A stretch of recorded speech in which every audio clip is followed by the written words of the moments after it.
suis Xavier Jeunemaître, je suis au comité éditorial de Médecine Science et je suis vraiment très content d'animer cette session qui va poursuivre la session précédente, puisqu'en fait, la question qui est posée là, c'est le Médecine Science face au monde des complexités, au temps des complexités.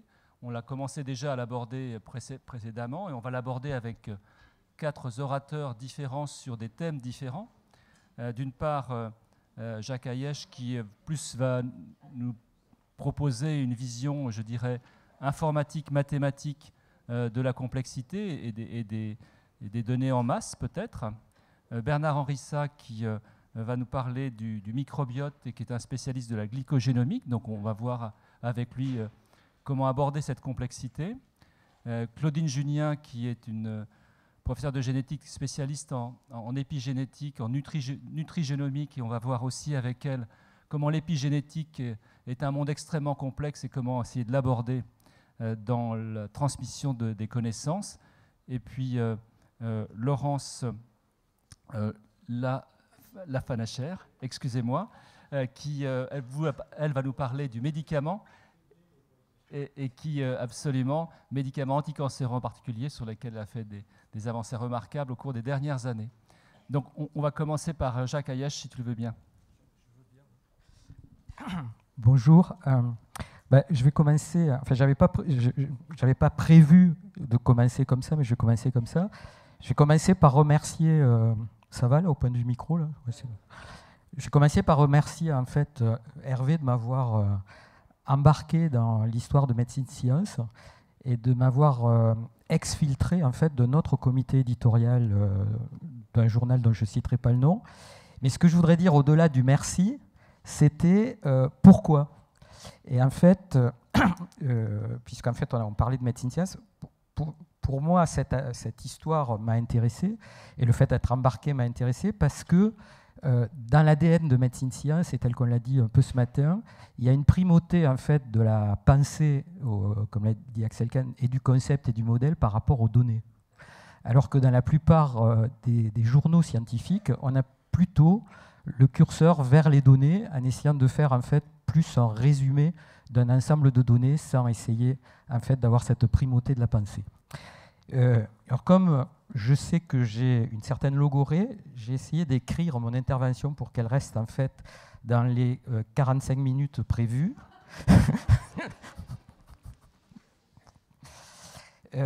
Donc je ne vais pas parler des complexités, mais en fait d'une complexité par opposition et plutôt d'une pensée complexe par rapport à l'opposition d'une approche réductionniste. Et je voudrais effleurer 2 questions qui sont: est-ce que quand on parle aujourd'hui en fait de complexité de big data, et il faudra transformer le mot big data en fait en français, est-ce qu'on est dans un effet de mode? Et ma réponse sera non, mais pour différentes raisons. Et pourquoi on associe ces 2 concepts? Et ma conviction, c'est qu'en fait, c'est les 2 faces d'une même médaille, et j'essaierai d'expliquer ça. Voilà. Alors, big data, si on le traduit, en fait, ou si on regarde comment il est traduit en français, on a assez souvent le mot un peu valise de data mass. Je trouve que ce n'est pas très joli. On peut parler de gisement de données. Moi, je préférerais presque parler d'avalanche de données. Et on voit déjà en fait la subtilité de la langue française, parce que chacune de ces expressions implique une certaine réflexion sur qu'est-ce que sont ces données, à quoi elles peuvent servir, est-ce qu'elles doivent en fait diriger notre manière de réfléchir sur le vivant, ou bien est-ce qu'il faut au contraire les dominer. Alors, mon premier point, c'est que l'approche réductionniste, enfin, je vais dire des choses qui ont déjà été dites et qui sont un peu simplistes, et le problème, ce sera de passer d'une pensée simpliste à une pensée complexe. Donc, ce que je dirais à la fin, donc je vous donne le résumé pour ceux qui sont en phase postprandiale, c'est de parier sur la simplexité.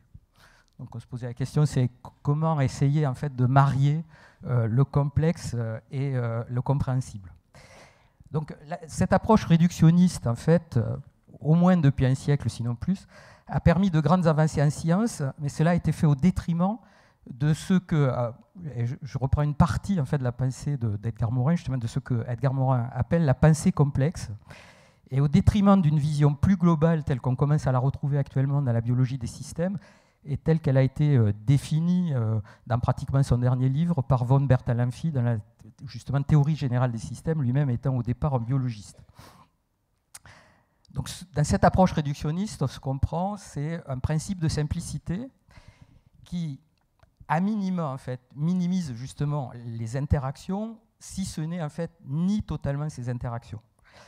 Et ces interactions, c'est ce que je vais continuer à appeler dans la suite en fait, de cette brève intervention, le tissage du vivant.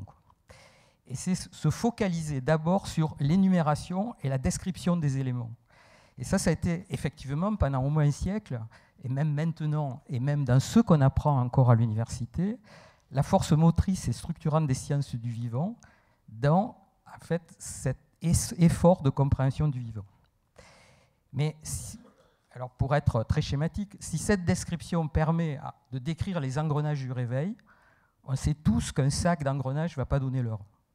Et de la même manière, on sait tous qu'une cellule, même si ça a été un peu considéré comme ça, et je réfère en fait aux théories du siècle dernier sur les questions sur la théorie de l'élan vital et même du vitalisme, une cellule ne peut pas être considérée comme un simple sac de molécules et on ne va pas comprendre le vivant simplement par l'énumération en fait, des objets qui composent la cellule.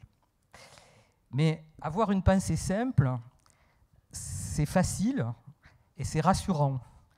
C'est deviner, préférer et souvent croire. Et de ce fait, ça met en place en fait, des pensées tubulaires et des clans disciplinaires. J'aurais tendance, par rapport à ce qu'a dit Anne-Marie Moulin ce matin, à penser que le style est aussi en fait, une caractéristique d'un clan disciplinaire et d'une certaine manière, c'est l'acceptation de ce style qui permet de pouvoir entrer facilement dans ce groupe disciplinaire. C'est normaliser la pensée dans un langage sans nuance. La description d'éléments ne nécessite pas d'avoir obligatoirement une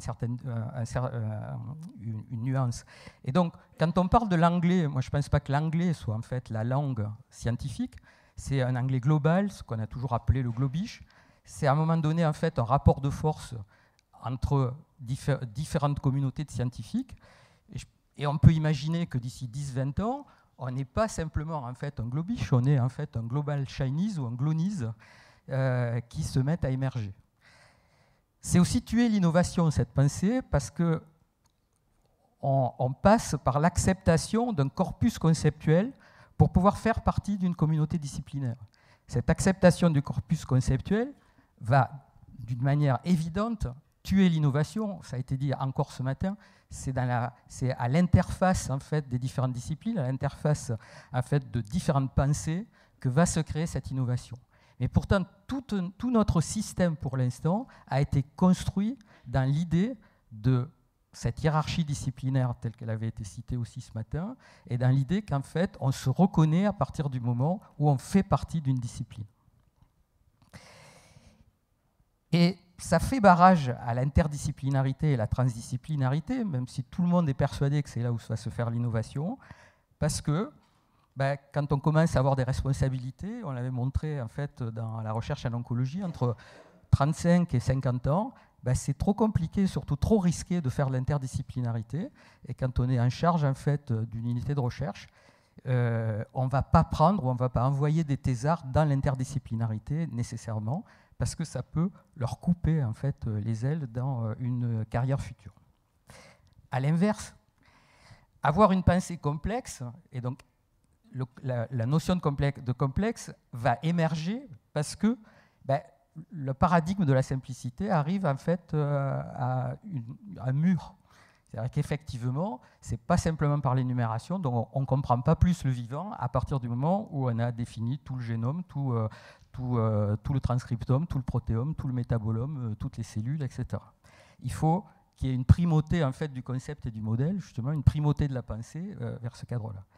Et pour avoir cette pensée-là, et effectivement vous reconnaîtrez un certain nombre d'idées qui ont déjà été développées dans le travail d'Edgar Morin dans la méthode, mais avoir une pensée complexe, c'est proposer des hypothèses réfutables, bon, okay, on va retrouver Popper, c'est rechercher les interactions de ce que j'appelle le plexus du vivant, quoi. Complexe, c'est le plexus. c'est à l'opposé de compliqué, qui est essayer de mettre dans une petite valise tout ce qu'on sait et on n'arrive pas à tout plier, donc à fermer la valise.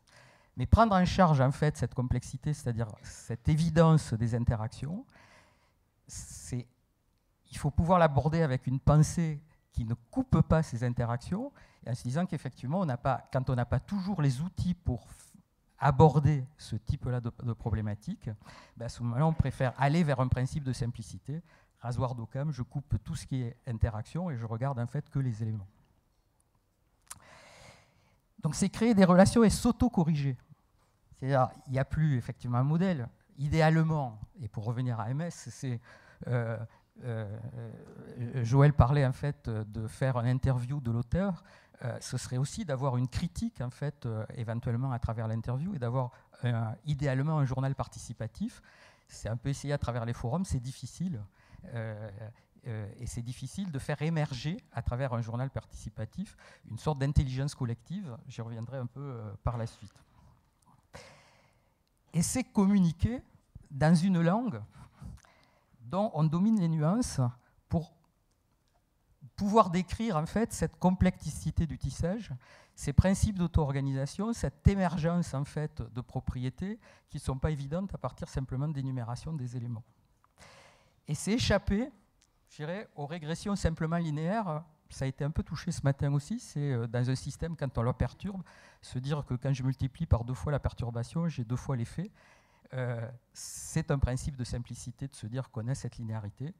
C'est une non-réalité justement au niveau du vivant, où en fait le tissage d'interaction donne des propriétés qui échappent à cet univers de la linéarité.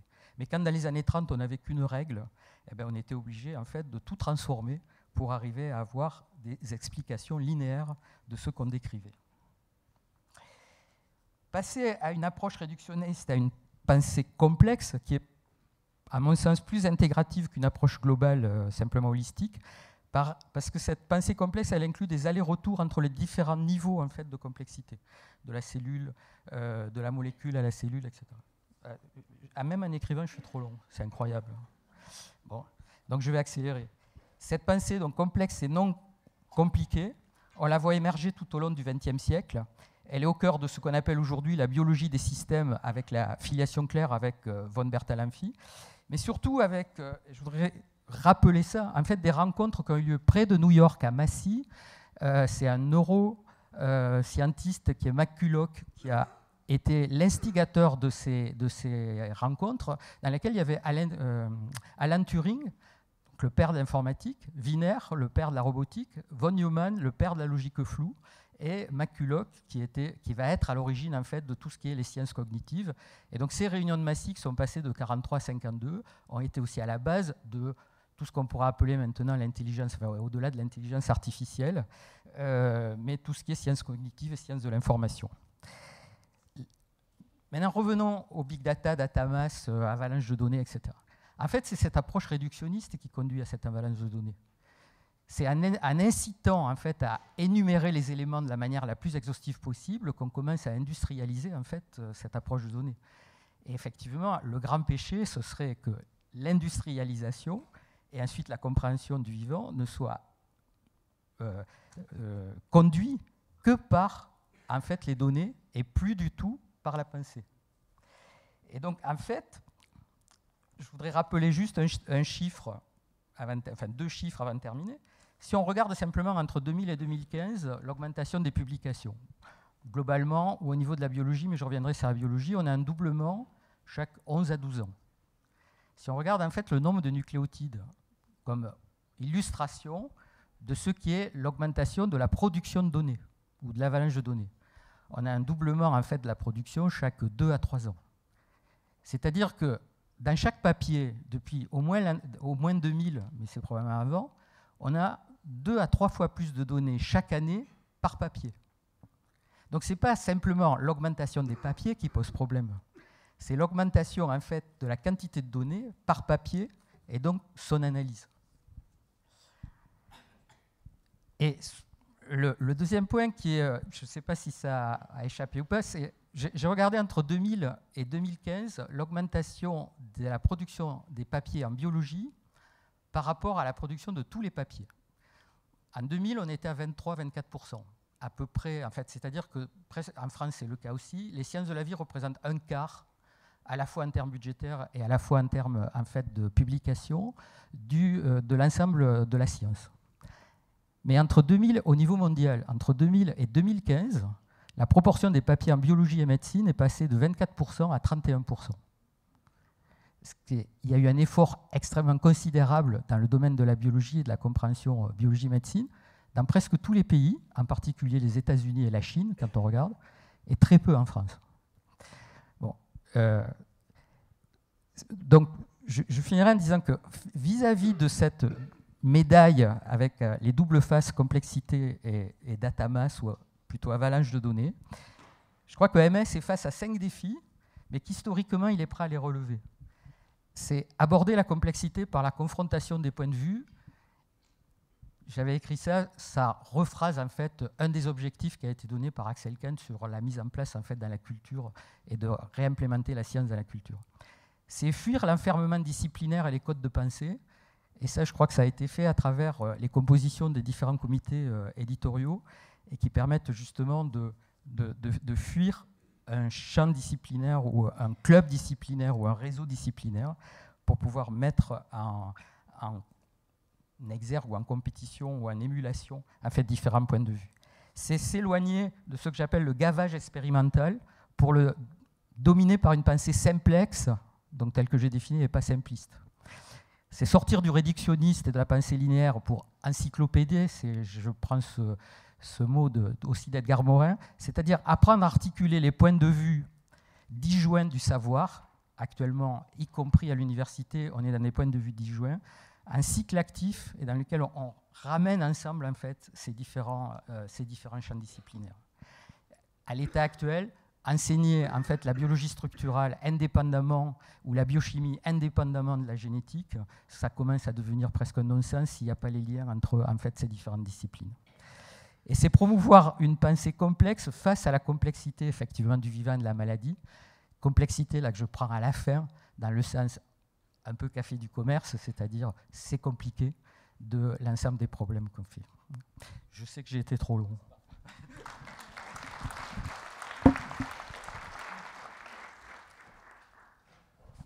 Merci beaucoup Jacques. Comme pour les séances précédentes, on va poursuivre par les orateurs avant d'avoir une discussion finale. Donc l'orateur suivant est Bernard-Henri Sass sur le microbiote.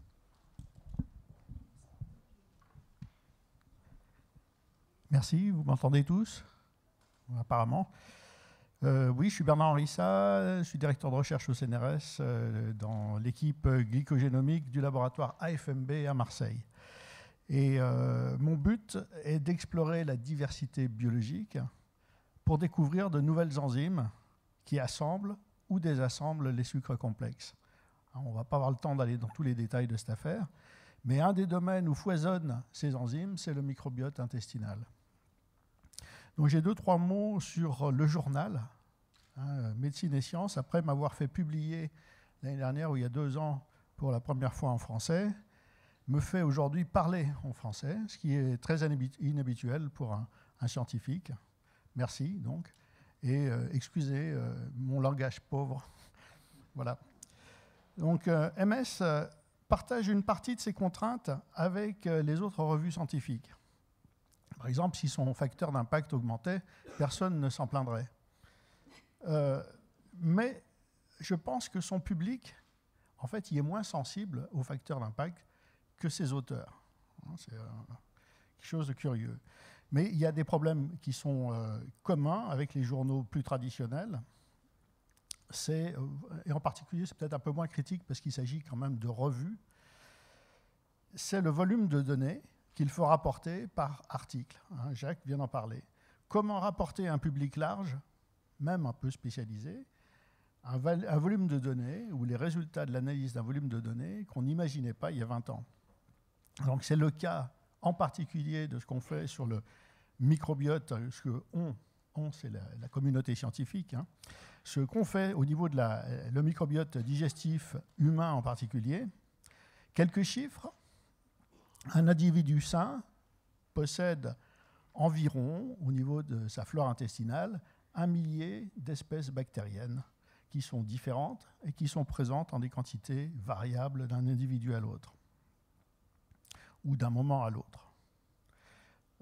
Fonctionnellement, le microbiote est extrêmement complexité, et on soupçonne son application dans des tas de pathologies. Les méthodes d'étude de ces communautés bactériennes qui sont complexes et fluctuantes, d'un individu à l'autre, je l'ai dit, au cours de la vie, au cours d'un moment à l'autre de la journée, chez un même individu, ces méthodes ont émergé récemment, et pour certaines, elles sont encore balbutiantes. Quelques chiffres encore pour éclairer. Donc, le microbiote d'un individu en bonne santé, je l'ai dit, c'est environ 1000 espèces bactériennes différentes. Ces 1000 espèces bactériennes, collectivement, vont posséder environ 3 millions de gènes. Ça, c'est pour un individu. Et on n'a pas exactement les mêmes flores d'un individu à l'autre, pas exactement les mêmes populations, les mêmes compositions. On estime que le pan-microbiome humain possède environ 10 millions ou plus de gènes.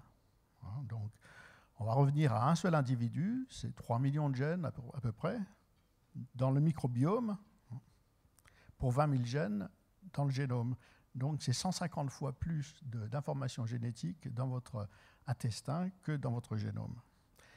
Alors, la fonction primordiale du microbiote, à mon avis, biaisée, c'est d'aider l'hôte à digérer ses aliments.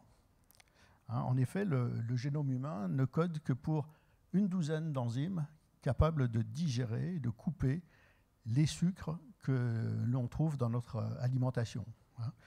Et les 3 sucres qui sont coupés par cette douzaine de gènes, c'est le sucre en poudre, le lactose, le sucre du lait maternel, et un petit peu de l'amidon. Et tout le reste est digéré par votre flore intestinale. Donc la nourriture végétale et animale, il n'y a pas que la nourriture végétale qui a des sucres, contient des dizaines, des centaines de polysaccharides complexes, dont la digestion en sucre simple, donc assimilable, nécessite des centaines, des milliers d'enzymes qui sont présentes dans votre flore. Donc cette digestion, on ne sait pas la faire. Et donc si on prend toujours ces 3 millions de gènes, on estime à peu près 55 000 le nombre d'enzymes de digestion des sucres complexes qui est encodé là-dedans. Donc 55 000, c'est 4 500 fois plus que nos 12 gènes. Donc ça paraît être beaucoup, et c'est beaucoup. Et la clé pour avancer dans ce domaine, c'est de ne pas prendre peur, c'est d'être organisé. Donc et c'est le grand défi de l'information et des grands volumes de données, c'est d'organiser cette information pour pouvoir la trouver et l'exploiter plus facilement. Donc certaines bactéries sont néfastes dans le cas de certaines pathologies. On peut citer la maladie de Crohn ou la maladie de l'intestin irritable, sans doute d'autres pathologies, alors que d'autres peuvent au contraire soulager certaines conditions. Comment manipuler la flore d'un individu pour améliorer sa santé, c'est quelque chose de très important. Il y a d'intenses recherches, c'est très compétitif là-dedans. Donc, collectivement, notre microbiote peut digérer à peu près toutes les molécules de sucre qu'on lui donne dans notre nourriture. Mais chaque bactérie n'a qu'un sous-ensemble des enzymes nécessaires à faire ceci. Donc, chaque bactérie n'a en fait qu'une petite partie des sucres qui lui sont accessibles. Donc, en modifiant l'alimentation ou en la supplémentant avec des sucres, on va pouvoir modifier les proportions des bactéries de notre flore. Donc, la modulation de ça par des sucres, par exemple, c'est ce qu'on appelle les prébiotiques. Il y a d'autres voies qui permettent de manipuler les proportions entre espèces bactériennes dans la flore. C'est par exemple administrer des bactéries vivantes, ce qu'on appelle les probiotiques. L'industrie s'en est déjà emparée, alors qu'on ne sait pas trop comment ça marche. Ou alors on peut aussi transplanter la flore d'un individu à l'autre. Ou également on peut utiliser des antibiotiques, puisque les bactéries répondent de façon différentielle aux antibiotiques. Donc, pour le microbiote humain, résumons, 55 000 enzymes de digestion des sucres, 3 millions de gènes. Comment étudier de tels nombres? Comment présenter au lecteur les résultats d'analyse? Ça, c'est un véritable défi pour le journal, pour le chercheur aussi. L'examen de la littérature scientifique montre que les articles sont toujours les scientifiques primaires. Les articles sont de plus en plus courts, pour des raisons de coût de production sans doute, et ils sont accompagnés de volumes de données en annexe qui sont de plus en plus grands. J'ai vu des articles avec plus de 100 pages de données annexes. Oui. Et ces données annexes de 100 pages, quand vous devez les reviewer, vous avez beaucoup plus de chances de passer à côté de coquilles ou d'erreurs ou même d'analyses erronées. Donc le problème connexe aussi est comment retrouver ces données qui sont présentées de façon disparate dans des annexes écrites de façon différente par différents auteurs. Le dépôt de données digitales, de séquences par exemple, dans des bases de données, c'est quelque chose qui est commun et qui est fait par tout le monde, mais le dépôt de choses qui sont beaucoup plus hétéroclites, telles que des données biochimiques obtenues par la production d'une protéine recombinante dans tel hôte et quelle est sa valeur de Km, de K4, etc. C'est des choses qui sont bien plus difficiles à déposer de façon digitale. Et pourtant, la biochimie moderne peut livrer des milliers et des milliers de données expérimentales de biochimie chaque jour. Et donc, on est incapable de saisir, même informatiquement. Donc, c'est des choses, parce qu'il n'y a pas de format universellement accepté pour déposer ces choses. Donc, là-dedans, les gros volumes de données, ça veut dire on va faire des bases de données, on va rechercher quelle est la redondance, 55 000 gènes, mais ils ne sont pas tous des 55 000 gènes différents. On peut avoir des orthologues d'une bactérie à l'autre, etc. Donc, quelle est la quantité de redondance qu'il y a là-dedans? Comment organiser cette information? Comment l'exploiter? Les bases de données sont là pour ça. Mais il faut les alimenter, ces bases de données, avec des données qui sont capturables à partir de la littérature. Donc là, il y a un gros défi pour tous les journaux scientifiques, c'est d'exiger à terme le dépôt dans des formats codifiés de l'information biologique expérimentale. Donc moi je suis quelqu'un de rapide et je vais m'arrêter pratiquement là en concluant. Le microbiote humain ou animal, ici on est dans le cadre de MES, donc la vocation c'est l'homme, mais les problématiques qui sont abordées vont dans le domaine de l'animal ou même dans le domaine environnemental. Il y a des communautés de microbes dans le sol, par exemple. Donc c'est vraiment un champ d'investigation et de découverte qui est fabuleux. Et les méthodes arrivent à maturité. C'est quelque chose d'important à noter. Bien des études d'il y a seulement 10 ans sont obsolètes parce qu'elles ont été faites avec des méthodes obsolètes. Ma conclusion, c'est que tous ces volumes de données de séquençage en particulier seront utiles lorsqu'on saura les exploiter. Prédire ce qui peut l'être et en même temps être conscient de ce qu'on ne peut pas prédire à partir de ces données. Donc c'est vraiment ce jeu-là qu'il faut jouer, et à ce moment-là, la découverte est au coin de la rue.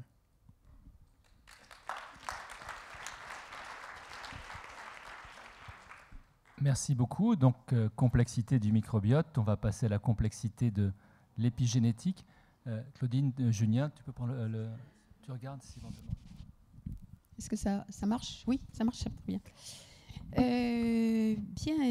Bien, déjà l'introduction me montre tout de suite qu'on parle d'épigénétique, mais on ne parle pas de l'autre terme, du terme DOAD. Donc j'aimerais que vous leviez la main, ceux d'entre vous qui savent ce que veut dire le terme DOAD.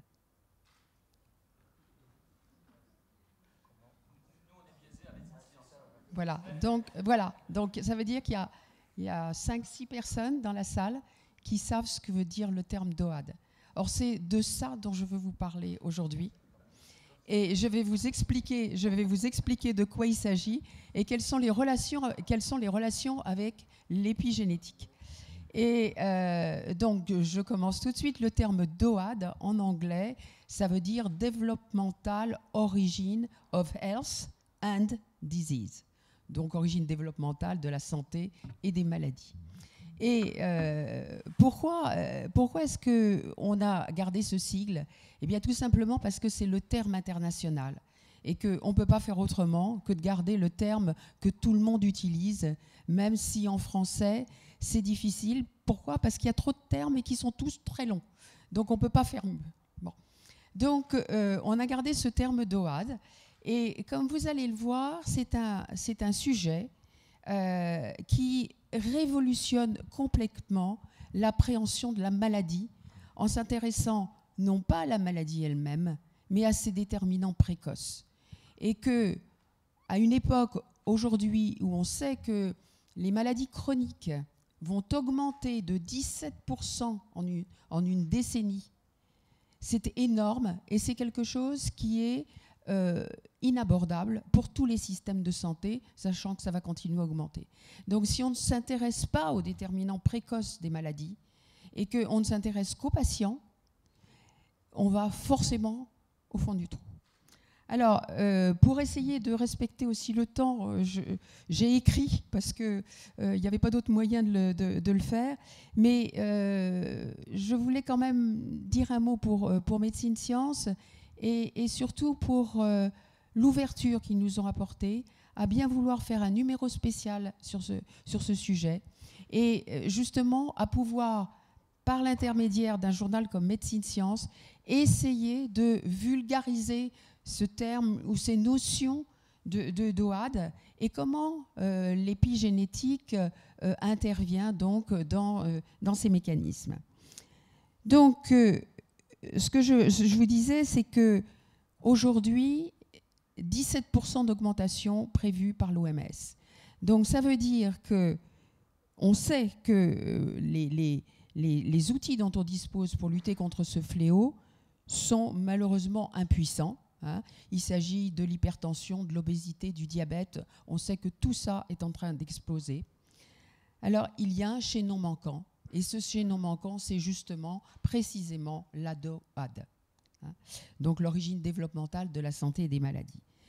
Ainsi, un très bon exemple de ça, c'est qu'on s'est rendu compte que le risque de mourir de maladies coronariennes dépend beaucoup plus du poids à la naissance d'un enfant que de tous les risques habituels qu'on connaît chez l'adulte. Mais ça, c'est quelque chose que, pour l'instant, on ignore. Et c'est vrai pour des tas d'autres maladies, les maladies chroniques en général. Alors, ce concept montre donc que les premières périodes de la vie, depuis l'environnement périconceptionnel et la grossesse, jusqu'à la fin de la 2e année, ce qu'on appelle les 1000 jours, c'est l'OMS qui a lancé ce motto des 1000 jours, sur lesquels donc il faut s'occuper très précisément de la nutrition de la mère, de son stress, enfin de tout l'environnement. Et on sait donc que ces 1000 jours constituent une fenêtre de sensibilité particulièrement importante. Et donc c'est là que l'environnement nutritionnel, écologique, socio-économique et les modes de vie vont créer des marques sur le génome. Donc c'est là qu'on arrive à l'épigénétique. Donc l'environnement va créer des marques sur le génome et du coup le développement du fœtus va être modifié de telle façon que à la naissance, le capital santé de l'enfant va être différent. Alors, on a des données sur ce sujet. Ce n'est pas un sujet tout nouveau. Hein. Il y a à peu près 130 000 publications sur ce sujet concernant des études expérimentales chez l'animal, mais aussi des cohortes chez l'homme. Donc, ce concept est quelque chose qui est solide. Et on sait aussi que cette découverte donc, va offrir des nouveaux outils pour la santé globale, pour la prévention des maladies chroniques, pour l'optimisation du capital santé des enfants, mais aussi des générations à venir. Donc ça veut dire qu'on ne peut plus aujourd'hui se contenter d'attendre que la maladie apparaisse pour agir. Il faut agir avant. Et ce qu'il y a aussi, c'est que outre ces mécanismes donc, au cours du développement, on s'est aperçu qu'il existait des mécanismes non génétiques, non culturels, qui sont capables d'assurer le transfert de la mémoire, de l'exposition à différents environnements des parents, voire des grands-parents, aux enfants, et donc plusieurs générations, comme Lamarck l'avait déjà évoqué il y a à peu près 2 siècles. En effet, l'influence sur la santé d'un individu, de l'environnement sous toutes ses formes, qu'il s'agisse de nutrition, de violence, de désastres naturels ou pas. On sait par exemple que les événements du 11 septembre ont eu des effets, par exemple, sur la prématurité au moment de la naissance des enfants, et ensuite ont laissé des marques sur l'épigénome de ces enfants qui vont avoir des conséquences tout au long de leur vie. Ces nouvelles notions appellent donc un changement de paradigme englobant une vision holistique, transversale, allant de la santé et du bien-être jusqu'à la maladie, tout au long de la vie et pour les générations suivantes.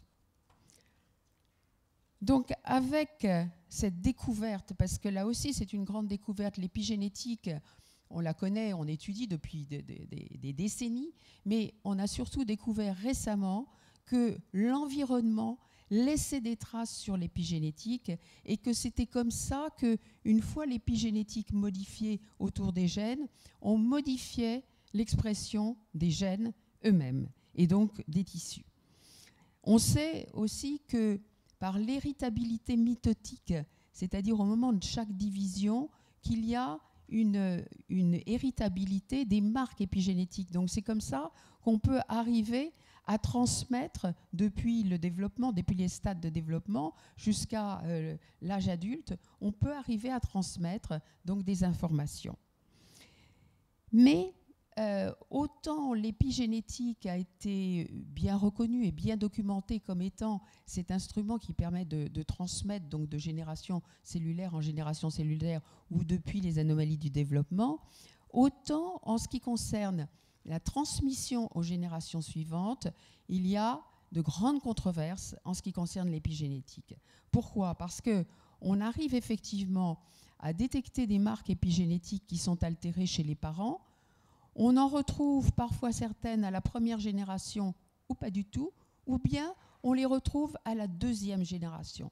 Donc on a l'impression qu'il existe des processus ou des molécules, des mécanismes intermédiaires qui permettent en fait, de faire un petit peu le passage de relais de cette information. Mais ces intermédiaires, on ne les connaît pas. Et il y a quand même des candidats très intéressants que sont par exemple les molécules de type prion qui changent de conformation. On a aussi des métabolites qui peuvent avoir des effets, des métabolites diffusibles circulants. Et donc, il y a aussi, comme en parlait mon voisin, le microbiote qui peut aussi être très important et interagir ou non avec l'épigénétique et qui peuvent constituer donc ces mystérieux intermédiaires qui passent le relais de génération en génération. Alors, ce concept, en fait, il remonte aux années 80 à peu près, grâce aux travaux de David Barker. Mais sa perception, et on a vu aujourd'hui, sa perception, en fait, commence seulement à émerger dans le monde médical et scientifique. Dans le monde médical, ce sont plutôt les pédiatres qui commencent à être vraiment bien sensibilisés, un petit peu les gynécologues, les endocrinologues aussi un petit peu, mais pour le reste des pathologies, on est vraiment encore très loin. Alors, le sentiment qu'on a, c'est que quand on parle de cette notion, là, en fait, la crainte qui existe, c'est que, par exemple, pour une femme, c'est « Oh, qu'est-ce que j'ai fait ? Est-ce que finalement, je ne serais pas responsable de ce type de pathologie chez mon enfant ? Est-ce que j'ai peut-être pas bu un petit peu trop de champagne ou fumé un petit peu trop de cigarettes et que ça aurait des répercussions ?» Donc, il y a en fait un espèce de recul par rapport à ce type de concept. Et du coup, on est très en retard par rapport aux notions qu'on connaît. Donc, pour conclure, je dirais qu'il faut simplement apprendre à repenser, mais de manière positive, ces données, et voir tout simplement comment les enseignements du passé peuvent être utilisés pour l'avenir.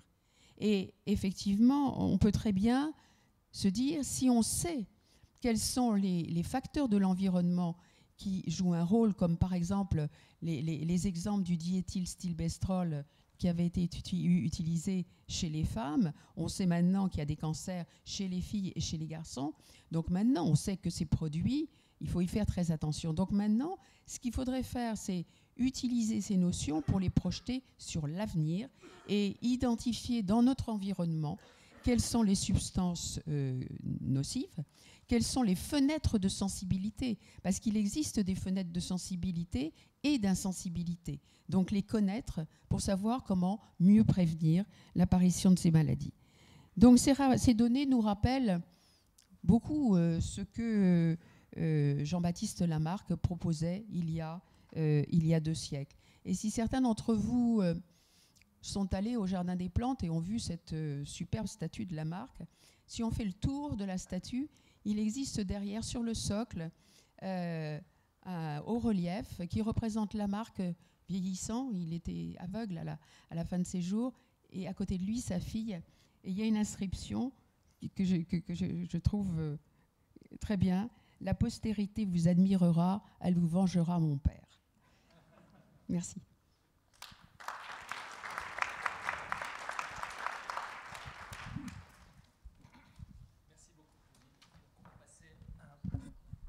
Dernière présentation et ensuite à la discussion générale, donc avec Madame Laurence Lafanéchère cette fois-ci.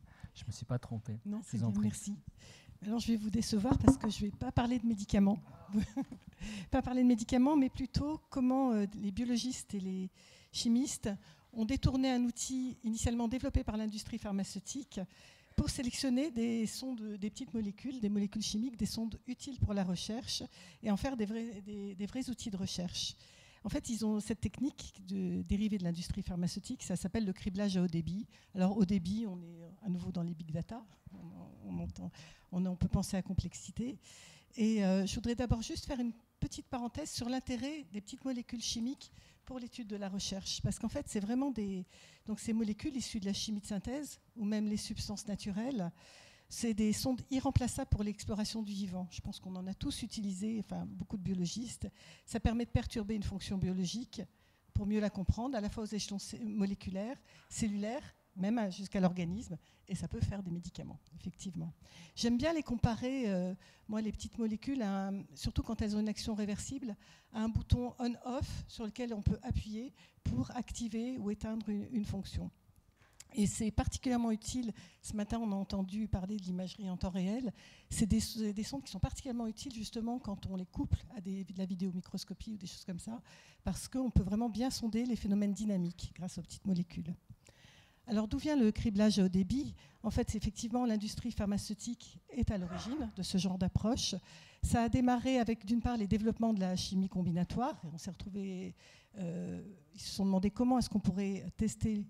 Je résume, mais comment on pourrait tester un maximum de molécules en un minimum de temps.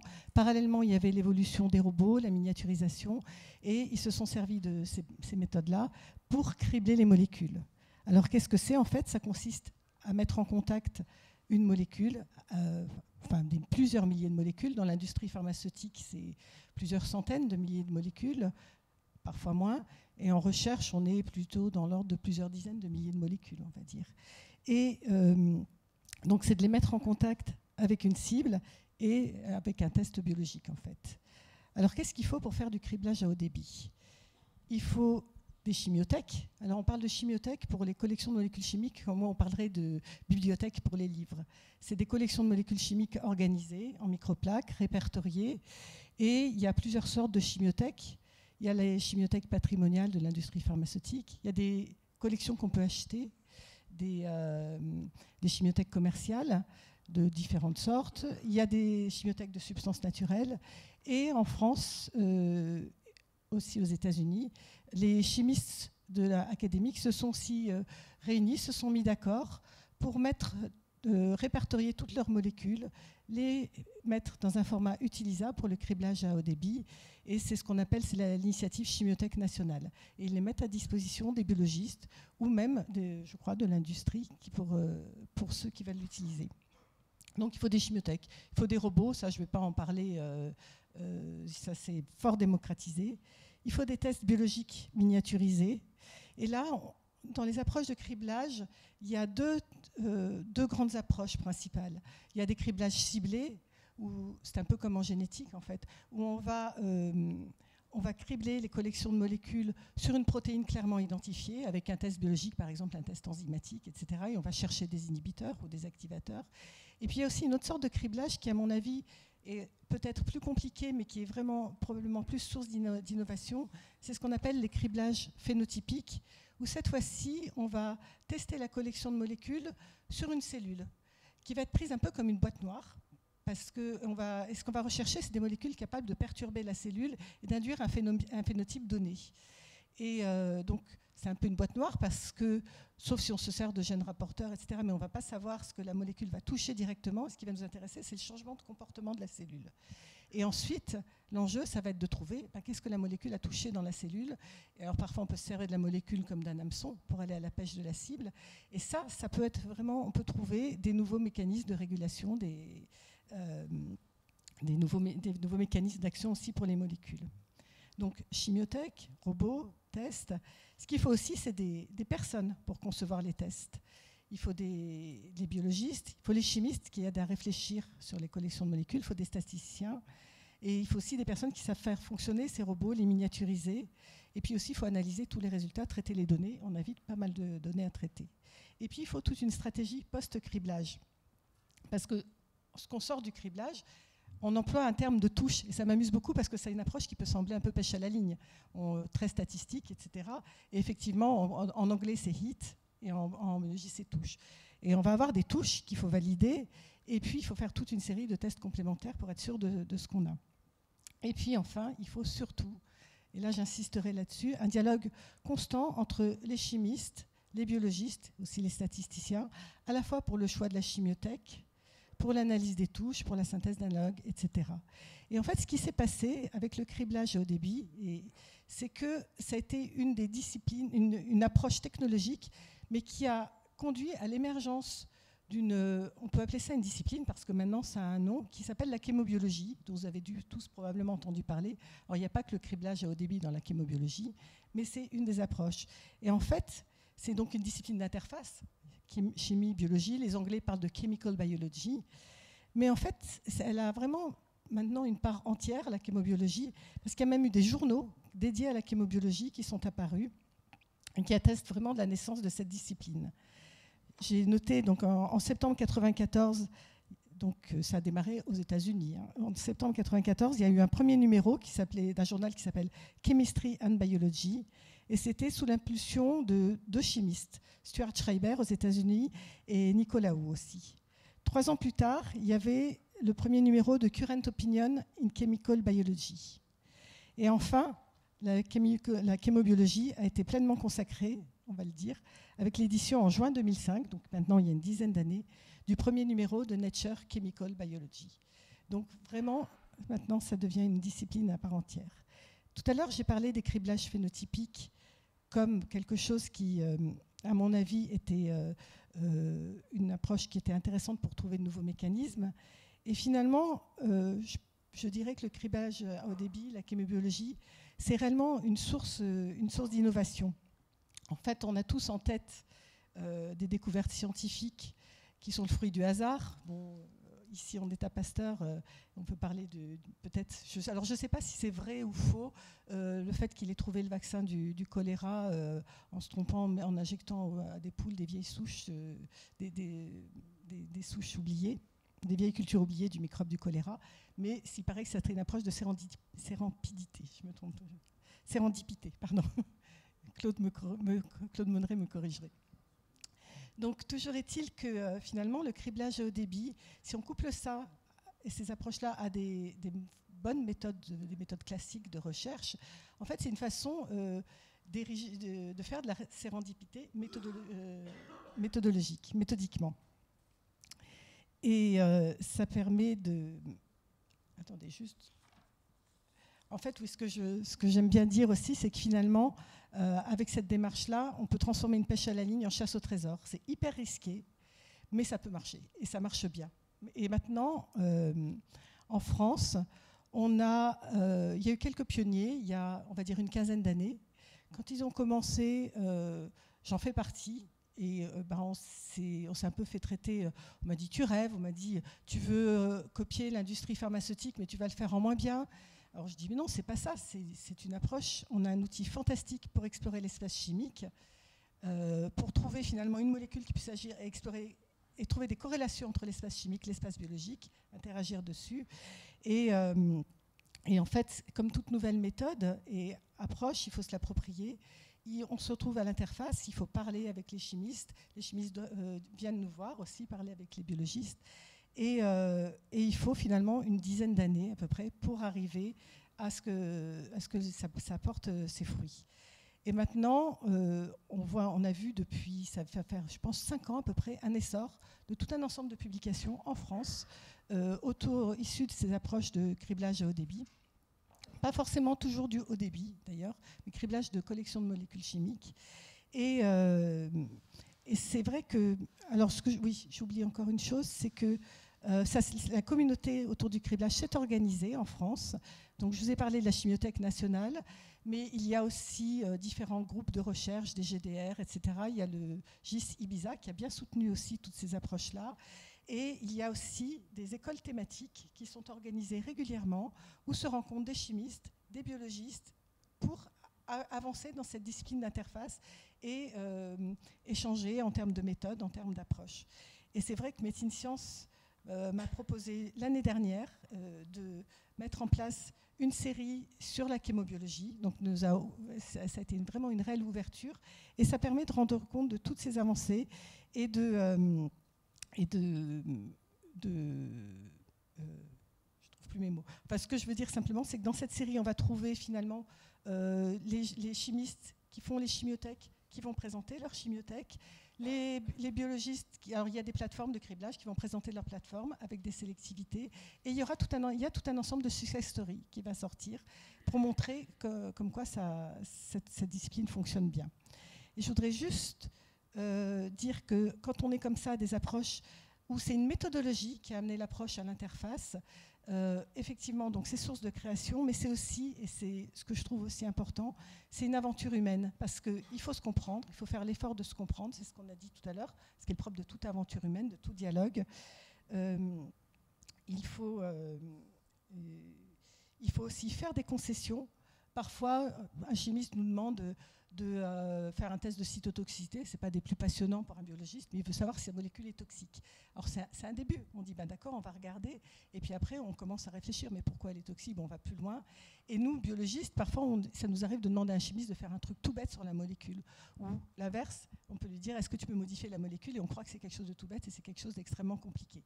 Donc petit à petit, on s'approprie les méthodes de l'autre discipline, c'est ce qui était évoqué aussi ce matin, et surtout c'est extrêmement riche à la fois intellectuellement et humainement.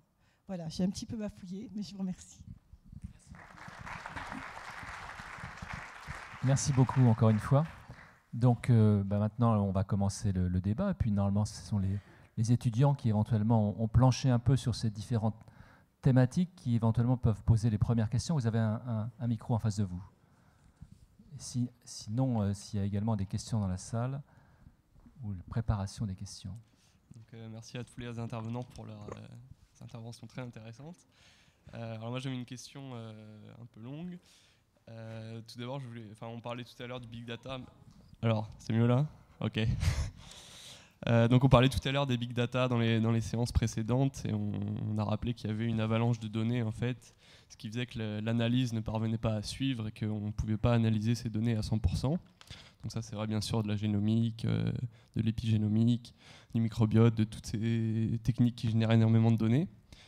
Mais c'est vrai aussi que si les données ne sont pas analysées à 100%, c'est comme le disait Jacques Eck, que comme à propos de médecine science, que la pensée en fait précède les données. Donc on a une question biologique et qu'on va générer ces grandes données pour tenter d'y répondre. Et en fait, le paradoxe de ces big data, c'est que finalement, elles sont générées pour répondre à une ou un petit nombre de questions, mais qu'elles sont capables d'en adresser infiniment plus. Et donc en fait, dans la communication au sein de la communauté scientifique dans ces dernières années, à côté de l'axe traditionnel de la communication qui est la communication des résultats, on a construit un modèle et on a construit une théorie en fait, qui permet de répondre à un certain nombre de questions. On a aussi toute une communication qui se fait autour de la diffusion des données qu'on a produites, qu'on a annotées, on sait sur quels échantillons on les a faits et qu'on les a bien faites. Et donc en fait, ma question c'est est-ce qu'un journal de vulgarisation doit faire un effort de communication sur cet axe de la communication des données, que ce soit sur leurs efforts de production, comme le consortium américain du Cancer Genome Atlas, qui a créé énormément de données massives sur le cancer et qui les a extrêmement bien annotées, ou encore sur des approches qui visent à rassembler tout un ensemble de big data hétéroclites de domaines différents par une équipe de chercheurs pour répondre à une question qui n'était pas du tout celle pour laquelle les données avaient été créées. Donc votre question, si je la résume, c'est est-ce que Médecine Science doit avoir un rôle dans l'éclairage sur les bases de données existantes annotées dans l'ensemble des champs disciplinaires que vous avez couverts là? Alors, qui veut répondre? Jacques, tu veux répondre là-dessus? Je peux dire juste un mot, je ne sais pas si ça sera pertinent ou pas, mais y a je sais pas, un des intervenants qui avait dit que la création des données ne peut pas en fait être analysée par les outils qui ont été créés il y a 15 ou 20 ans. Alors, pour répondre plus précisément à cette question, les questions qui se posent actuellement justement sur le rassembler et donner accès à ces données, il faut le voir de deux manières. D'abord, d'une manière historique, c'est qu'est-ce qui s'est passé? L'approche réductionniste, ce que j'essayais de montrer, a généré beaucoup de données et dès les années 70, et la France a été la première, je crois, à créer en fait la première base de données de séquences nucléotiques qui était ACNUC en 1976. Elle a utilisé elle a permis en fait l'accès à ces données par notre Macintosh à nous qui était le Minitel et qui n'a pas eu le même succès. Et ensuite, en fait, c'est en 82 qu'on a eu les premières bases de données qui ont été construites sur ceux qu'avaient construit les informaticiens, c'est-à-dire des bases de données relationnelles avec une approche SQL. Et donc, comme disait Bernard tout à l'heure, il faut pour mettre des données dans ces bases de données relationnelles qu'elles soient extrêmement bien homogénéisées.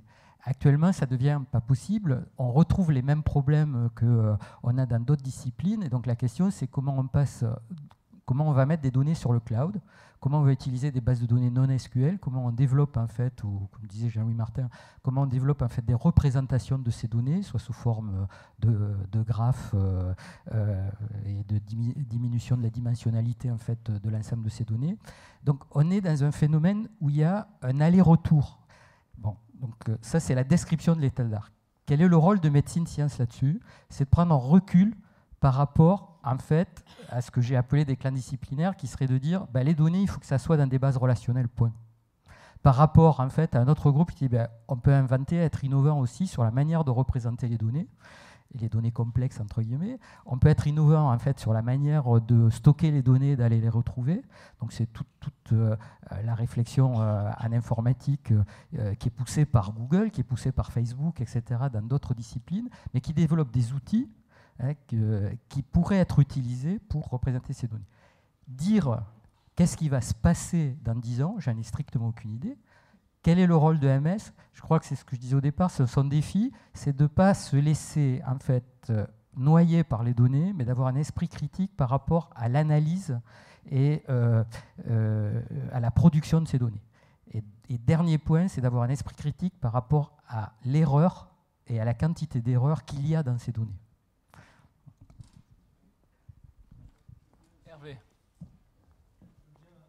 Aussi rebondir parce que je crois que Étienne pose une question qui nous interroge tous. Donc, tout à fait d'accord avec ce que vient de dire Jacques sur le recul critique, sur le fait que beaucoup de données sont erronées en particulier plus de 20% des annotations sur les puces dont il a été question ce matin en génomique sont fausses. Et donc aujourd'hui, le RNA-seq et tout ça va rebattre les cartes. Mais la question d'Étienne était sur le transfert, l'intelligibilité de ces données. Et c'est vrai qu'on est face à un challenge qui est qu'il y a beaucoup d'articles de médecine science qui contiennent des méthodes d'intelligibilité des données. J'en prendrai qu'un exemple, c'est celui de l'analyse des facteurs de risque par rapport aux variations génétiques qui peuvent être associées à une susceptibilité à telle ou telle pathologie. Et c'est vrai que nous avons beaucoup d'articles, les chroniques de Bertrand Jordan, d'autres articles, je pense à un article par exemple sur la sclérose en plaques, dans lequel la notion de facteur de risque est analysée. Et la notion de facteur de risque en liaison avec la variabilité, la variation génétique analysée, mais nous n'avons pas été jusqu'à produire des fiches ou des résumés plus grand public pour utiliser ces données qui sont à l'intérieur des articles de médecine science et en faire quelque chose de plus facilement accessible et intelligible pour le plus grand public. Et peut-être qu'une des dimensions de travail qu'il y a à faire dans l'avenir, c'est d'utiliser la gigantesque base de connaissances que représentent les articles de médecine science pour rendre la science plus intelligible et peut-être mieux répondre à cet objectif d'acculturation scientifique qui était dans les missions de médecine science. Vous aviez une question également. Oui, moi j'ai une question qui est en relation avec ce qui vient d'être dit, notamment sur la façon de générer ces données. Et je pense aux modèles expérimentaux, puisqu'on sait que, notamment sur les modèles précliniques, on utilise beaucoup de modèles murins pour développer des médicaments, par exemple, et ça, c'est à l'origine d'une génération d'un très grand nombre de data en biologie aujourd'hui, et que ces modèles murins ne sont pas forcément reproductibles, et surtout qu'ils ne sont pas forcément transposables chez l'homme, et que cette immense masse de données qui sont générées chez la souris ou chez le rat ne sont pas forcément en adéquation avec ce qu'on essaye de faire derrière chez des patients et l'impact que ça a de générer toutes ces données qui au final ne vont nulle part. Alors qui veut répondre sur le fait que les données ne vont nulle part ? Les données, elles ne vont pas nulle part. D'abord, elles doivent être stockées, elles sont stockées quelque part. Et si elles ne sont pas immédiatement exploitables, elles constituent des opportunités pour le futur. C'est-à-dire que des données qui ont été financées par d'autres, par un centre de séquençage américain par exemple, s'ils ne sont pas capables d'exploiter eux-mêmes cette donnée-là, alors elle devient disponible à tous. Et le plus malin trouvera quelque chose s'il y a quelque chose à trouver, ou ne trouvera pas s'il n'y a rien à trouver. Une opportunité.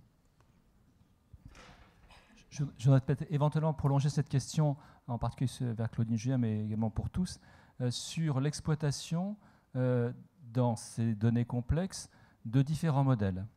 Imaginons pour les déterminants génétiques et épigénétiques de maladies communes, d'expériences faites chez la drosophile. On modifie le régime, on regarde ce qu'il en est éventuellement de certains traits ou de marques épigénétiques. On fait la même chose chez le rat, ou de façon différente. On fait la même chose dans une autre espèce animale, voire dans une cellule. Est-ce qu'il y a actuellement des travaux qui sont faits pour essayer de rassembler, non pas linéairement chacune des études, mais essayer de complexifier et d'avoir derrière ça une information qui puisse, soit au niveau des marques génétiques à travers les différentes espèces, soit à travers les différentes expériences qui sont faites, avoir encore plus de renseignements que par l'expérience elle-même?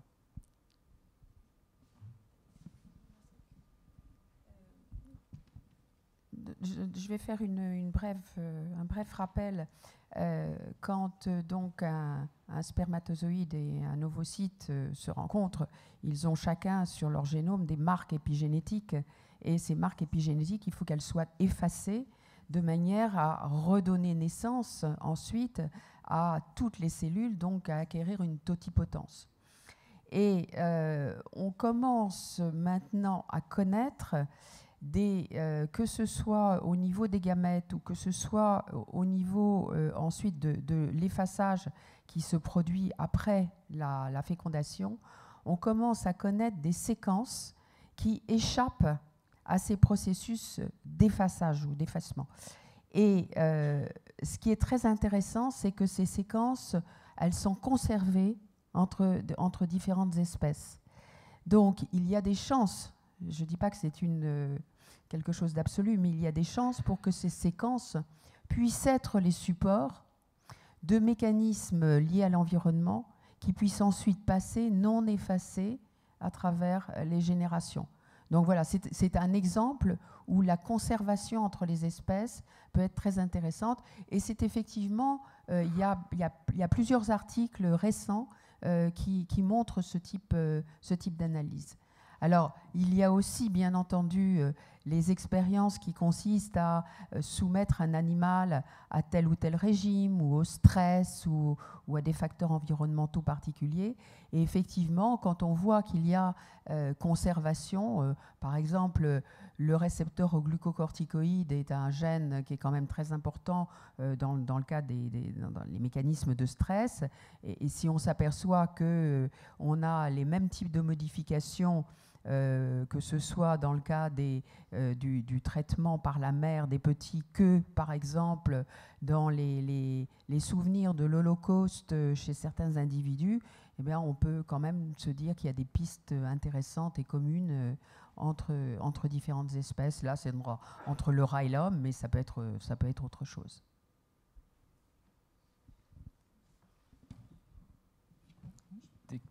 Oui, je vous en prie, allez-y. Donc j'ai une question pour poursuivre celle de ma camarade, qui est qu'en effet, je pense qu'il y a un certain nombre de résultats qui ne s'appliquent pas à l'homme, qui ont été établis sur des modèles murins par exemple, qui ne s'appliquent pas à l'homme. Et je pense qu'une partie de ce phénomène est due au fait que les expériences chez la souris sont majoritairement faites sur des souris syngéniques. Donc plutôt que d'avoir un modèle murin, en fait, on a une sorte de clone qui ne va pas représenter les souris, mais qui va représenter en fait un individu ou un clone de souris.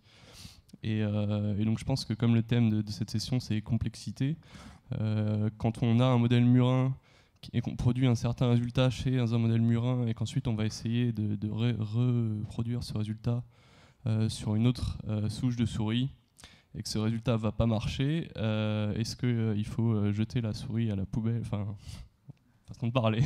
Est-ce qu'il faut totalement arrêter les manips sur cette souris? Non, on ne jette pas les souris à la poubelle. Mais est-ce qu'il faut arrêter et se dire bon, je comprends pas, c'est pas grave?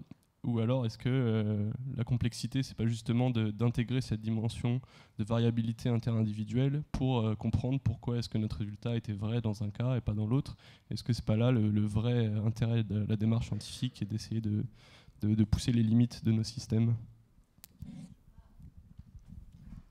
Oui, oui. Non, je voudrais répondre à ce système, à cette question, c'est que même pour des souris qui sont génétiquement identiques, qui sont placées dans un environnement identique, on obtient des variabilités, une variabilité très importante chez la souris. Or, ce que l'on constate jusqu'à présent, c'est que quand on a fait des modèles animaux comme ça, on a toujours essayé d'avoir, je dirais, les réactions extrêmes. Et on s'intéresse le plus souvent aux souris qui sont malades, qui montrent une pathologie, plutôt qu'aux souris qui résistent. Or, le fait justement de pouvoir comparer des souris résistantes qui sont génétiquement identiques et dans le même environnement à des souris qui, elles, sont sensibles et aussi génétiquement identiques, c'est une source de compréhension des mécanismes entre la résilience et la sensibilité qui est encore très, très sous-exploitée. Et donc ça aussi, ça pourrait être très intéressant. Donc il ne faut pas jeter les souris, même celles qui résistent, il faut les garder et il faut bien les étudier aussi. Voilà. Il y avait des questions dans la salle. Donc il y a Jean-Luc Théiot d'abord, ensuite je crois qu'il y avait puis Joël après, puis une troisième personne là-bas. Ah oui, je t'en prie, excuse-moi. Je voudrais revenir à la question médecine-science face au temps des complexités. Je trouve que la discussion est extrêmement intéressante et je voudrais également faire à la fois un commentaire et poser une question-suggestion qui a été soulevée par Hervé Schneives, avec qui je m'entretenais tout à l'heure au moment de la pause. MS face aux complexités, je pense qu'un des rôles de MS et des scientifiques qui sont là, certains en tous les cas, l'ont bien montré, c'est d'instaurer un doute, mais un doute fort, un doute sérieux, qui est un facteur d'avancée. Je suis sensible au fait que, en particulier, M. Henri Sade, dans un domaine qui est... Je suis à l'origine gastroentérologue, donc j'ai bien connu la montée du microbiote, et je vous remercie, M. Henri Sade, d'avoir été à la fois un homme d'avenir et modeste. C'est ce doute-là qui, je crois, est extrêmement intéressant. Donc, je pense que le rôle de médecine science face aux complexités, c'est de donner au lecteur et au lecteur futur, il ne s'agit pas de passéisme, c'est-à-dire à l'étudiant, qu'on veut rendre désireux ou en appétit de science, et aux médecins. Je ne voudrais pas trop aller vers la clinique, je ne voudrais pas soulever ce point mais il est évident que la science d'aujourd'hui, sous une forme ou sous une autre, devra être captée par le médecin de demain. Donc là, la science a un rôle important. Donc faire comprendre la variété de la complexité. Elle peut être intrinsèque aux données elles-mêmes, à l'interprétation des données sur un plan réductionniste, mais également à la synthèse. Et ce qu'a dit le premier orateur est très important, réductionnisme versus la vision holistique, c'est un point extrêmement important. Je rappelle qu'au cours de ces 30 dernières années, on a vu disparaître l'étude de la physiologie d'organes au profit des gènes, au profit des cellules. C'est un point important.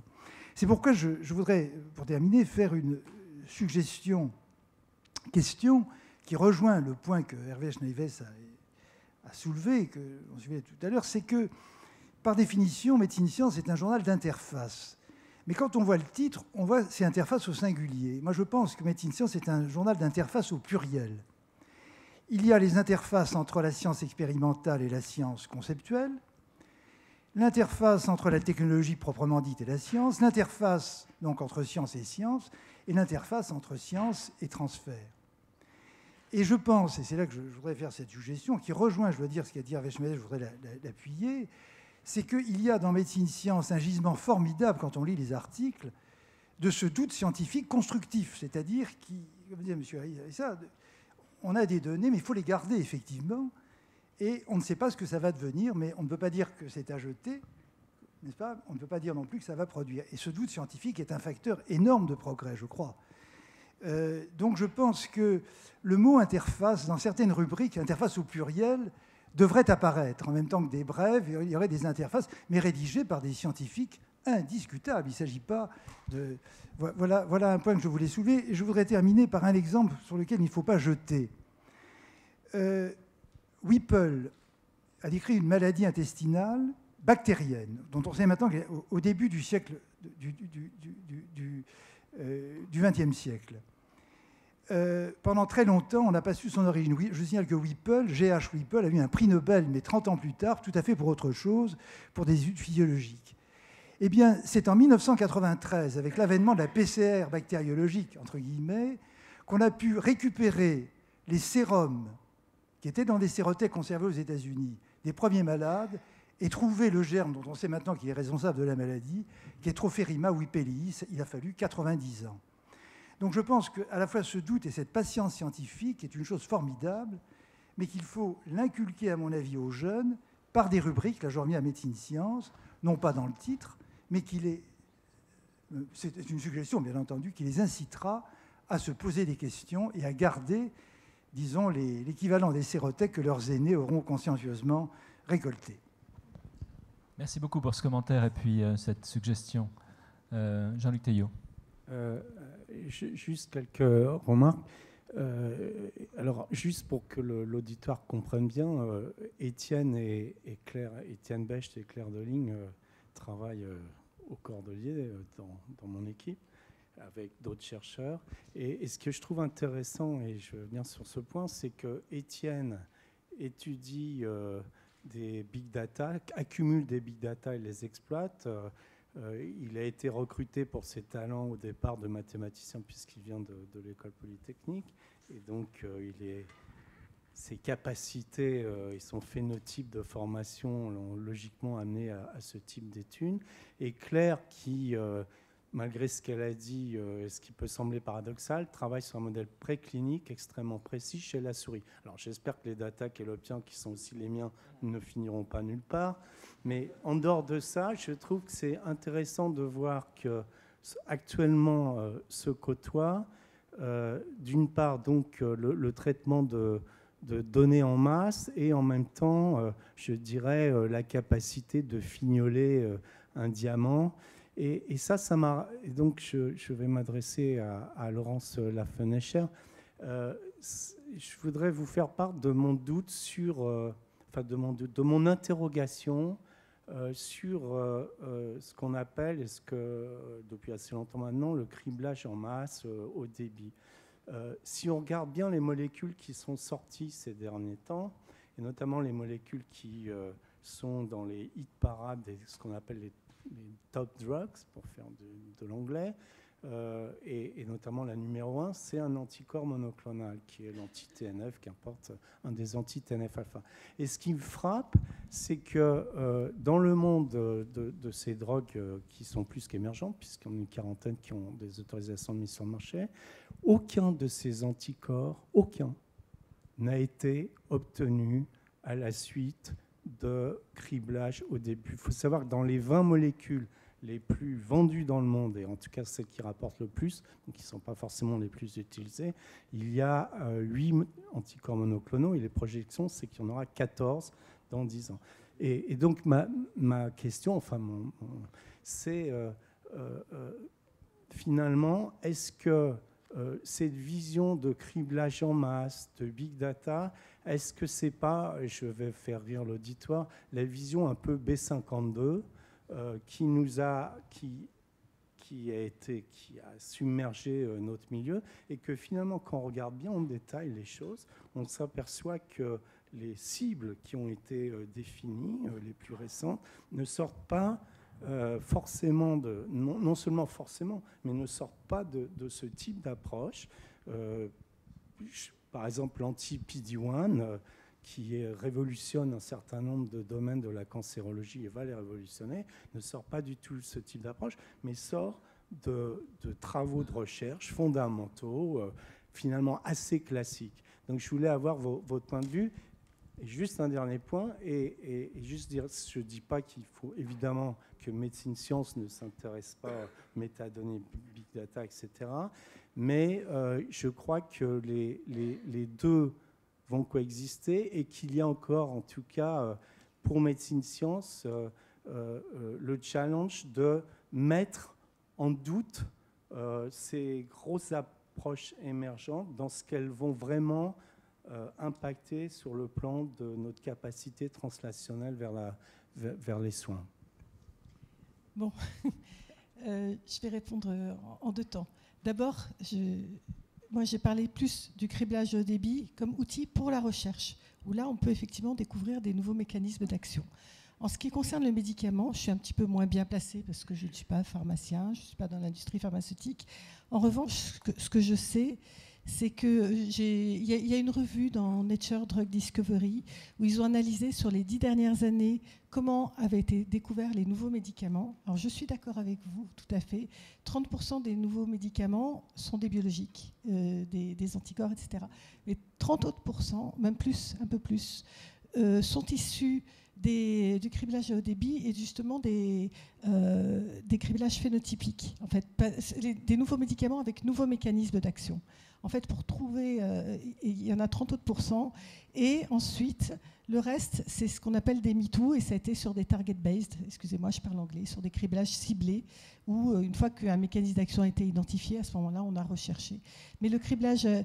Alors, je discutais avec une collègue qui a été dans l'industrie pharmaceutique là tout à l'heure, et qui me disait que pendant longtemps, effectivement, l'industrie pharmaceutique a criblé des centaines de milliers de molécules, qu'ils en sont revenus et qui font maintenant des approches beaucoup plus intégrées, beaucoup plus ciblées, en criblant moins de molécules et plus réfléchies, on va dire. Ça laisse moins de place à la diversité, mais ça marche aussi. Mais, voilà. Il y avait une question dans le fond, une personne qui attend depuis un certain temps. Oui, j'ai peur de peut-être pas avoir compris tout à l'heure, mais je crois qu'on faisait un peu un procès aux souris. Et par rapport à l'homme, avec la question de la définition d'un modèle. Qu'est-ce que c'est un modèle? Et si on veut modéliser un homme, évidemment, on ne prend pas une souris. Et donc, je pense qu'il faut prendre la souris pour ce qu'elle est, une souris, un animal, un système in vivo dans lequel on veut poser une question à une hypothèse. Et donc, il faut rester prudent avec ce qu'on obtient chez la souris. Je pense que beaucoup le savent, mais je crois que pour les jeunes, c'est peut-être important de rappeler que la souris, ce n'est pas l'homme, le rat, ce n'est pas l'homme, et même le singe, ce n'est pas l'homme. Même si on est des singes, vous le savez. Mais donc, je veux juste rappeler que la souris, elle amène plein d'infos et qu'il ne faut pas lui faire un procès aussi simplement et dire on le jette à la poubelle. J'ai cru entendre ça tout à l'heure, je me suis peut-être trompé. Non, c'était accidentel, rassurez-vous. Joël Bocart, tu avais une question, Joël Bocart? Oui, moi j'avais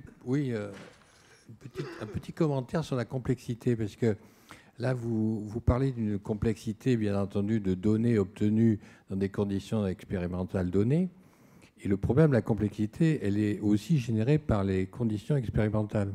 Et là, il y aurait beaucoup à dire. Beaucoup à dire sur le design biostatistique des expériences qu'on fait. Donc on obtient, bien entendu, ce qu'on a designé, et le design n'est pas toujours idéal. Et de temps en temps, je me pose la question sur le financement des données de la biologie. Alors, big data, évidemment, puisque il y a toujours beaucoup de données. Il se trouve que j'écris une physiological review en ce moment, et je m'aperçois que sur un certain nombre de points, de pathologies, etc., les données sont très contradictoires quand on va vraiment lire les articles et pas simplement regarder avec un moteur de recherche si tel ou tel gène est impliqué dans telle ou telle pathologie. Et des données contradictoires. Et quand on creuse un peu plus, quand on va lire les articles, on s'aperçoit que le design expérimental était complètement différent. Et du coup, on ne peut rien en faire. On ne peut rien en faire parce que qui a raison, qui a tort, c'était pas la même souris, c'était pas la même cellule, c'était un traitement de 15 jours, un traitement de 3 jours, un traitement de...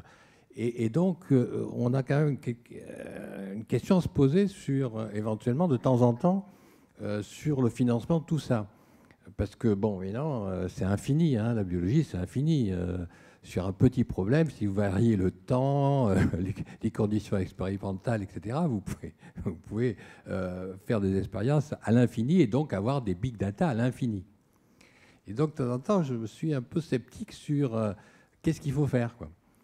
Qu'est-ce qu'il faut faire? Est-ce qu'il faut guider un peu comme le font les physiciens les expériences, ou ça, c'est pas notre culture? Chacun fait ce qu'il veut dans son coin. Et justement, on obtient ce qu'on obtient, c'est-à-dire, sur un certain nombre de points, quand on veut faire une revue, on est un peu comme la poule devant l'œuf, parce que voilà, on arrive éventuellement à des résultats complètement différents, mais on ne sait pas qui a raison, puisque finalement, les conditions expérimentales étaient complètement différentes. Donc on a là aussi on a une complexité due à notre condition expérimentale et à notre aussi défaut, ou en tout cas travers de biologiste qui fait ce qu'il veut, quand il veut, et avec les conditions expérimentales qu'il veut. Et je me demande si ça peut être reproduit à l'infini. Je ne suis pas sûr que ce soit exactement le topic de notre session. Mais cela dit, sur... Comment? L'irreproductibilité des résultats, la complexité des résultats. Oui, non, j'ai bien compris. Après, tu poses la question de la politique de recherche nationale, européenne, sur projet, il y a plein de choses qui sont derrière ça, sur le financement. C'est la grande joie, la complexité de la recherche et du vivant en même temps. Tu veux répondre là-dessus? En général, en fait, j'étais jamais d'accord avec Joël, mais je suis d'accord là, en fait, sur la première partie de ce qu'il a dit. Il y a effectivement en fait un lien, et c'est un autre des liens. Je parlais, si tu veux, dans la définition un peu de la complexité, je la définissais à partir en fait de ce retissage de liens. Un des liens que tu mets en avant, qui me semble évident, mais qui effectivement il faut répéter, c'est le lien entre l'expérimentateur et les données qu'il produit, à travers effectivement la pensée, la stratégie qu'il met en place. La deuxième partie, c'est là où je ne serais pas d'accord, c'est-à-dire, je rejoindrai Xavier, c'est-à-dire faire de la recherche, pour faire de la science, pour moi, n'est pas programmable et c'est un cheminement. Donc effectivement, il y a beaucoup de données, ce qui est cher, effectivement qui est cher, et effectivement, c'est un pari, le pari de la connaissance. Par contre, et c'est quand on est dans une culture de la science, justement, on opposait ce matin, et je suis complètement d'accord avec ça, une culture de l'ingénierat par rapport, et ça revient aussi à une des questions qui a été posée. C'est-à-dire, effectivement, la science a un coût, mais en fait, ce n'est pas ça qui doit déterminer comment la science se fait. Par contre, obtenir un médicament, c'est effectivement penser que les modèles précliniques qu'on a au départ sont prédictifs de ce qui va se passer chez l'humain. Et dans une culture ingéniorale, on va essayer de minimiser ce coût pour avoir le produit à la fin avec le moins d'argent possible. Dans le cas de la science, là, je suis complètement en désaccord avec ça. Je crois que dans le cheminement, il y a un plaisir. Dans le cheminement, il y a des découvertes par sérendipité. Il y a en fait 90% de ce qu'on va observer qui n'aura rien à voir avec éventuellement la maladie, mais en termes de bénéfices directs. Mais ça pourra avoir un bénéfice indirect peut-être X dizaines d'années ou quelques dizaines d'années plus tard. Et donc, il y a sur la première partie de ton analyse, c'est-à-dire la complexité, comme la relation, un peu comme en physique quantique, etc., je suis d'accord. Sur la manière de faire de la science, en étant plutôt avec la pensée en primauté, c'est-à-dire le modèle et le concept, un peu comme les physiciens le font, et pas guidé par une science occupationnelle qui va produire des données pour produire des données, je suis encore d'accord. Sur la manière ensuite de dire comment on va faire un gouvernement scientifique et dépenser l'argent au niveau de la science, c'est là où je serai en désaccord. Une question derrière, et puis oui. on va s'arrêter dans 5 minutes. J'ai une question à propos des données. Là, ici. J'ai une question à propos des données. Est-ce qu'il n'y a pas un moment où le biologiste doit être capable de se dire, voilà, j'ai mes données, j'en ai beaucoup, et en fait, je ne peux pas. Je ne suis pas capable de les analyser correctement. Parce que moi, je sais que c'est très difficile. Personnellement, pour moi, j'ai mes données, c'est les miennes. Il a fallu aller chercher et elles sont plus complexes que ce que j'imaginais, plus complexes que ce que j'espérais. Je suis devant et il y a un moment où il faut lâcher la main d'une certaine façon. Il faut dire, voilà, moi j'ai une formation biologique et du coup, qu'est-ce qu'on fait de ces données complexes, quoi ? Est-ce qu'il y a un moment où on se dit, on va les garder plus tard pour avoir un meilleur modèle ou est-ce qu'on va les voir ailleurs ? C'est le principe même de la recherche. Non, je suis bien d'accord, mais qui s'applique d'autant plus avec les données complexes où en fait c'est même plus un biologiste qui peut répondre à ces questions. Bien sûr que oui. C'est anticiper ce que l'on va avoir et chercher les bonnes collaborations, les anticiper, éventuellement quand on est surpris, aller chercher les autres collaborations qu'on n'avait pas anticipées. Mais évidemment, ça ne se fait jamais seul. C'est un principe. Enfin, je ne sais pas, d'autres qui veulent répondre là-dessus ?